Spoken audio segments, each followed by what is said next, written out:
guys, lakad alay tayo ngayon. Ano yan? Naglilinis ng kalsada. Ano? Ang galing, naglilinis ng kalsada. Pupunta pala ako sa palengke kay bibili ako ng lunch namin ng amo ko. Ngayon hindi siya kasama kasi nakahiga.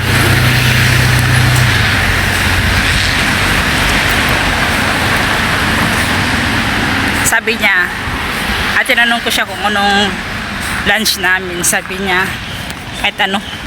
Sabi niya, bilan mo ko ng vitamins, tapos bili ka na rin ng lunch.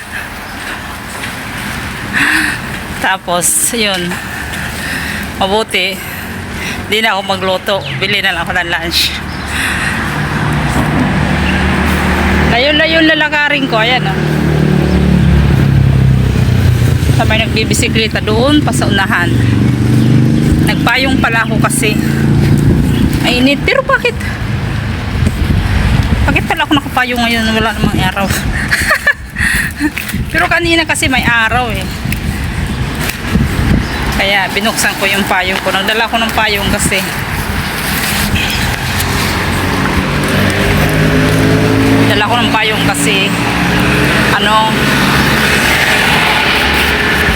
dali, itupi ko muna yung aking payong.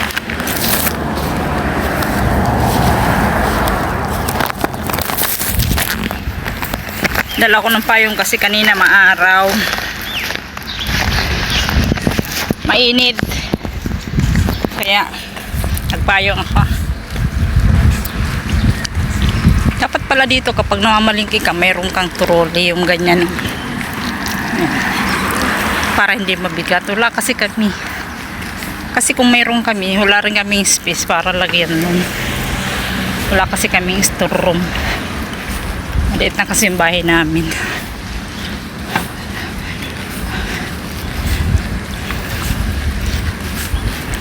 Kaya masikip sa bahay. Parang ganyan, oh. Tutulak lang ganun para hindi mabigat. Doon ako galing, oh, sa building na yun.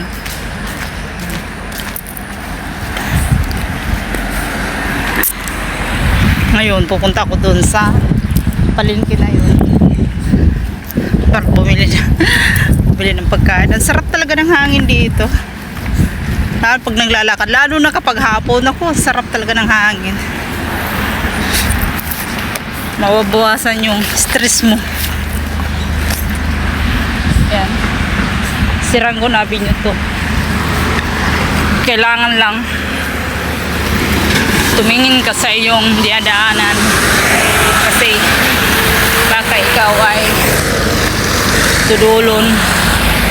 Kaya may maraming sasakyan. Mamaya na ako tatawid yung mga sasakyan, oh.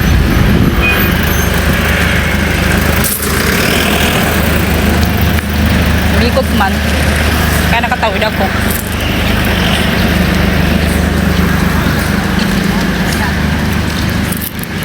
Dito ko dadaan kasi maaraw doon.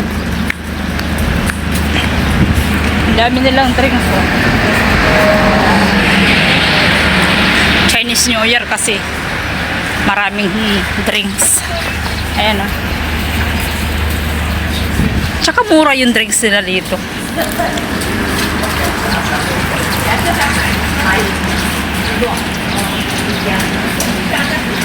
Update ko na lang kayo, guys, pag paalis na ako, kasi nandito na ako sa market. Bibili muna ako. Kaya nga, guys, pauwi na ako. Yung nabili ko, duck rice, oh. Tapos may kasamang syuba. Dito ko dumaan kasi maraming tao doon. Tapos ang init pa, oh. Dito ko dadaan para hindi ako mainitan. Diyan doon pala ako bumili, oh. Ayun, titingin sana ako ng damit, wala akong makita. Wala akong makita, mura-mura. $25 yung isa, mahal, grabe. Parang branded na yun. Hindi naman talaga siya branded. Kumbaga, no, damit-damitan lang. Wala kasi ako susot sa New Year. Punta Punta ko rin sa tindahan na ano. Tindahan ng mga soft drinks kaya may bibili na.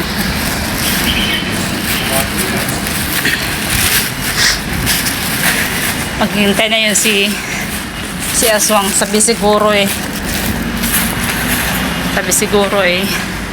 bakit ang tagal ko. Kasi nga dyan ako pupunta sa tindahan na yan. May bibili na ako. Tindahan na to, ang daming drinks. Marami rin nabibili dito. Parang TUC din. 3 dos yung drinks. Bibili ako mamaya ng Coke. So may bibiling kasi ako dito sa kabila. Dami Puno tayo dito sa mga personal things. Nakauwi na ako. Nakabili ako ng Whisper. At saka Coke. 3 Coke. Dos lang yung 3 Coke. Doon ako galing sa market na yun.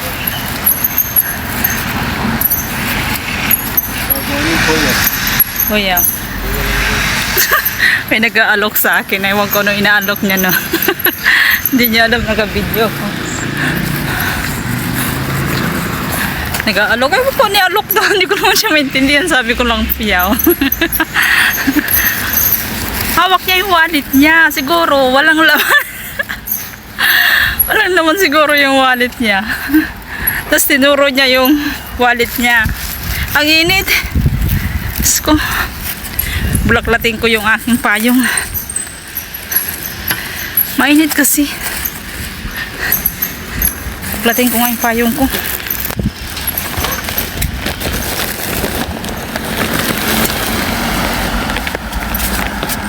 Iitim tayo.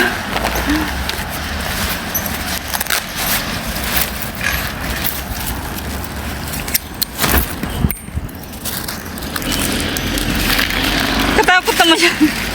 Tinuro niya yung wallet niya tapos hindi ko man maintindihan siya. Sabi niya siguro siguro nangihinging pira. Malayo-layo pa guys. Ayan yung bahay. Yung dulo na bahay, yun yung bahay namin. Ay, kaya binuksan ko na yung payong kasi mainit, sobrang init. Tapos nagsuot na rin ako ng eyeglass kasi protection sa aking mata. Mainit kasi. Dito tayo dumaan sa walang init. Parang nagpapayong ka lang sa walang init. Nagugutom na ako. Dito sa amin, harapan ng kalsada. Kaya madali sumakay. Ay, nakakapagod. So dito na lang guys yung aking videos. Dahil hinihingal na ako. Thank you, bye bye.